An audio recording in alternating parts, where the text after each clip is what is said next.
عورت کے شب و روز کا منظرنامہ دیکھیے۔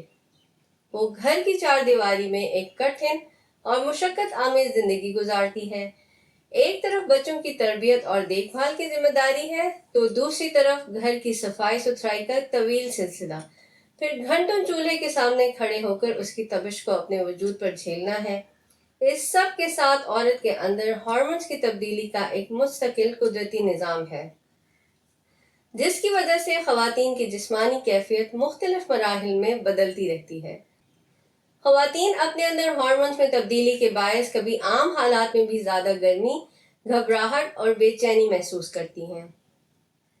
ایسے حالات میں ہمارے روایتی دیندار گھرانوں میں جب گھر کی چار دیواری کے اندر پردے کے حوالے سے عورت پر بیجا سختی کی جاتی ہے تو پردہ بھی اس کے لیے ایک سزا بن جاتا ہے۔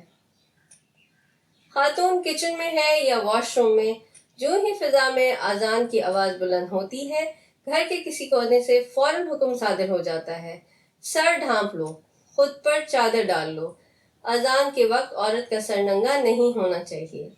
اب خواہ دوپٹہ میسر نہ بھی ہو، کوئی کتاب، کاپی یا کسی بچے کی شرٹ ہی سر پر رکھ لی جاتی ہے۔ بس کسی نہ کسی طرح سر کو چھپانا لازم سمجھا جاتا ہے۔ یہی حالات اس وقت بھی ہو جاتے ہیں جب کہیں سے تلاوت قرآن کی آواز کانوں سے ٹکرانے لگے۔ حد تو یہ ہے کہ ہمارے ہاں بعض روایتی ذہنوں میں یہ خط بھی سمایا ہوا ہے کہ گھر کے جنات سے بھی عورت کا پردہ ضروری ہے۔